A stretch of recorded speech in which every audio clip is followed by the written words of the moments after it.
নমস্কার বন্ধুরা, গণেশ চতুর্থীর সমস্ত নিয়ে কথাবার্তা বলছি। আজকে একটা গল্প গণেশ লেবে, সেটা হলো এই গণেশ যখন প্রথমে যতক্ষণ না গণেশের গজানন মাথা যখন মস্তক যতক্ষণ না স্থাপন হলো, এরা কিন্তু সিদ্ধিদাতা গণেশ তখনও উনি হন। এটা জানতে গেলে আগের জন্মের কিছু কথা বলতে হয় আমার। সেটা হলো গণেশ আগের জন্মে শাক্ত ছিল, শক্তির মানে মহামায়া দুর্গার ভক্ত ছিল, এবং ইনি ছিলেন ভয়ঙ্কর শিব বিদ্বেষ। ইনি শক্তির পুজো করতেন, কিন্তু শিবের পুজো ইনি করতেন না, এবং এনার কোনো শাক্ত অভিষেকও কোনো কিছু হয়নি। কিন্তু ইনি ভয়ঙ্কর ভক্তি মার্গে ছিলেন, শক্তির পূজারী ছিলেন, এবং পরের জন্মে শক্তি মানে পার্বতী নিজের শরীরের মাটি থেকে গণেশকে সৃষ্টি করে। সে গল্প হয়তো আমরা জানি, টিভি সিরিয়াল গল্পের বইতে আমরা পড়েছি। এইভাবে গণেশের সৃষ্টি হয়, কিন্তু তখনও কিন্তু এ গণেশ হয়ে ওঠেনি, কিন্তু সিদ্ধিদাতা গণেশ কিন্তু তখনও হয়।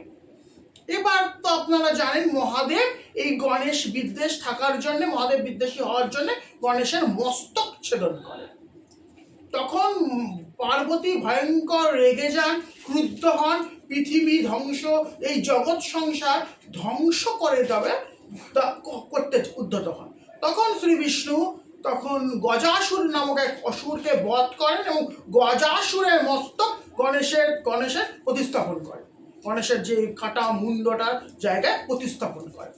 তখন এই যে গণেশ তখন শিবের উপর ভয়ঙ্কর রেগে যায়, এবং শিবের মস্তক ছেদন করতে থাকে, এক এক করে মস্তক ছেদন করতে থাকে। শিবের তো পঞ্চানন শিব, শিবের 5টা মস্তকের মধ্যে 4টে ও যখন ছেদন করে দিল, তখন ব্রহ্মা বিষ্ণু এরা ভাবে যদি এরকম করে যদি আরেকটাও মস্তক ছেদন করে দেয়, তাহলে তো এই সংসার, এই জগৎ, পৃথিবীতে জগতে কোনো ভারসাম্য থাকবে না। তখন ব্রহ্মা কি করলো, গণেশ যখন তার পঞ্চম মস্তকটা ছেদন করতে যাচ্ছে, তখন একটা নারকোল এনে দিল, বলো এটা তুই ভাঙো। তখন গণেশ এটাকে ভাঙে। ভাঙার পর গণেশ এই নিজের ভুলটা বুঝতে পারে যে আমি ভুল করেছি, এটা ঠিক হয়নি।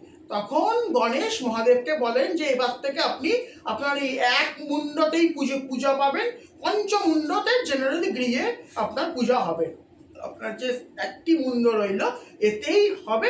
এবং উনি গণেশ তার নিজের শক্তি দিয়ে, সব দেবতারা তাকে সিদ্ধিদাতা গণেশ করেন, যে সমস্ত পুজোর পূর্বে গণেশের পুজো আমরা আবশ্যক, এইভাবে করে, এবং শিবের 5টা মাথা আবার গণেশ ফিরিয়ে দেয়। তখন এই গণেশ সিদ্ধিদাতা গণেশ হয়ে ওঠে এই ঘটনার পর থেকে। এবং এই জন্য দেখবেন গণেশ পুজোর সময় নারকেল ফাটানোর একটা বিধি আছে আমাদের।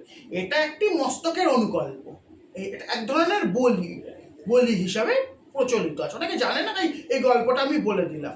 তার মানে এখান থেকে বোঝা যাচ্ছে যে শক্তি এবং শিবকে কিন্তু পুজো আমাদের একত্র করতে হবে। শক্তি বিনা শিব সব, এবং শিব ছাড়াও শক্তি চলতে পারে না। এই গণেশের এই গল্প থেকে প্রমাণিত হচ্ছে। এর জন্য গণেশ চতুর্থী আসছে বলে আমি এই গল্পটি বললাম। এই গল্প সম্বন্ধে যদি আরও কেউ ডিটেলসে জানতে চায় আমাকে হোয়াটসঅ্যাপ করতে পারে।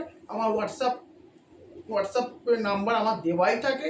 আমার ফেসবুক পেজ আছে, ঠিক আছে, আমার ইউটিউব চ্যানেল আছে, ওইখানেও আমি কমেন্টস করতে পারে। আমি আরও বিস্তারিত গল্পটি সবাইকে বলে দেবো। নমস্কার।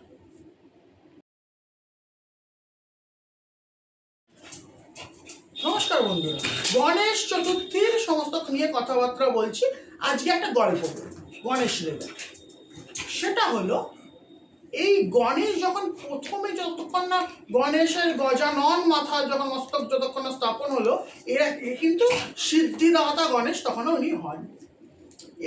এটা জানতে গেলে আগের জন্মের কিছু কথা বলতে হয় আমার। সেটা হলো গণেশ আগের জন্মে শাক্ত ছিল, শক্তির মানে মহামায়া দুর্গার ভক্ত ছিল, এবং ইনি ছিলেন ভয়ঙ্কর শিব বিদ্বেষ। ইনি শক্তির পুজো করতেন, কিন্তু শিবের পুজো ইনি করতেন না, এবং এনার কোনো শাক্ত অভিষেকও কোনো কিছু হয়নি। কিন্তু ইনি ভয়ঙ্কর ভক্তি মার্গে ছিলেন, শক্তির পূজারী ছিলেন, এবং পরের জন্মে শক্তি মানে পার্বতী নিজের শরীরের মাটি থেকে গণেশকে সৃষ্টি করে। সে গল্প হয়তো আমরা জানি, টিভি সিরিয়াল, গল্পের বইটা আমরা পড়েছি। এইভাবে গণেশের সৃষ্টি হয়, কিন্তু তখনও কিন্তু এ গণেশ হয়ে ওঠেনি, কিন্তু সিদ্ধিদাতা গণেশ কিন্তু তখনও হয়। এবার তো আপনারা জানেন মহাদেব এই গণেশ বিদ্বেষ থাকার জন্য, মহাদেব বিদ্বেষী হওয়ার জন্য গণেশের মস্তক ছেদন করে। তখন পার্বতী ভয়ঙ্কর রেগে যান, ক্রুদ্ধ হন, পৃথিবী ধ্বংস, এই জগৎ সংসার ধ্বংস করে দেবে করতে উদ্যত হন। তখন শ্রী বিষ্ণু তখন গজাসুর নামক এক অসুরকে বধ করেন এবং গজাসুরের মস্তক গণেশের প্রতিস্থাপন করেন, গণেশের যে কাটা মুন্ডটার জায়গায় প্রতিস্থাপন করে। তখন এই যে গণেশ তখন শিবের উপর ভয়ঙ্কর রেগে যায় এবং শিবের মস্তক ছেদন করতে থাকে, এক এক করে মস্তক ছেদন করতে থাকে। শিবের তো পঞ্চানন শিব, শিবের 5টা মস্তকের মধ্যে 4টে ও যখন ছেদন করে দিল, তখন ব্রহ্মা বিষ্ণু এরা ভাবে যদি এরকম করে যদি আরেকটাও মস্তক ছেদন করে দেয় তাহলে তো এই সংসার, এই জগৎ, পৃথিবীতে জগতে কোনো ভারসাম্য থাকবে না। তখন ব্রহ্মা কি করলো, গণেশ যখন তার পঞ্চম মস্তকটা ছেদন করতে যাচ্ছে, তখন একটা নারকোল এনে দিল, বলো এটা তুমি ভাঙো। তখন গণেশ এটাকে ভাঙে। ভাঙার পর গণেশ এই নিজের ভুলটা বুঝতে পারে যে আমি ভুল করেছি, এটা ঠিক হয়নি। তখন গণেশ মহাদেবকে বলেন যে এবার থেকে আপনি আপনার এই এক মুন্ডতেই পূজা পাবেন, পঞ্চমুন্ডতে জেনারেলি গৃহে আপনার পূজা হবে, আপনার যে একটি মুন্ড রইল এতেই হবে। এবং উনি গণেশ তার নিজের শক্তি দিয়ে, সব দেবতারা তাকে সিদ্ধিদাতা গণেশ করেন, যে সমস্ত পুজোর পূর্বে গণেশের পুজো আমরা আবশ্যক, এইভাবে করে এবং শিবের 5টা মাথা আবার গণেশ ফিরিয়ে দেয়। তখন এই গণেশ সিদ্ধিদাতা গণেশ হয়ে ওঠে এই ঘটনার পর থেকে।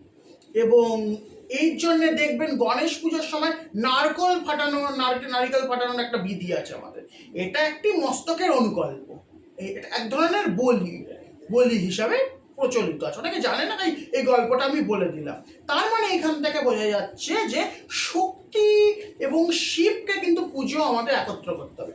শক্তি বিনা শিব সব, এবং এবং শিব ছাড়াও শক্তি চলতে পারে না। এই গণেশের এই গল্প থেকে প্রমাণিত হচ্ছে। এর জন্য গণেশ চতুর্থী আসছে বলে আমি এই গল্পটি বললাম। এই গল্প সম্বন্ধে যদি আরও কেউ ডিটেলসে জানতে চায় আমাকে হোয়াটসঅ্যাপ করতে পারে।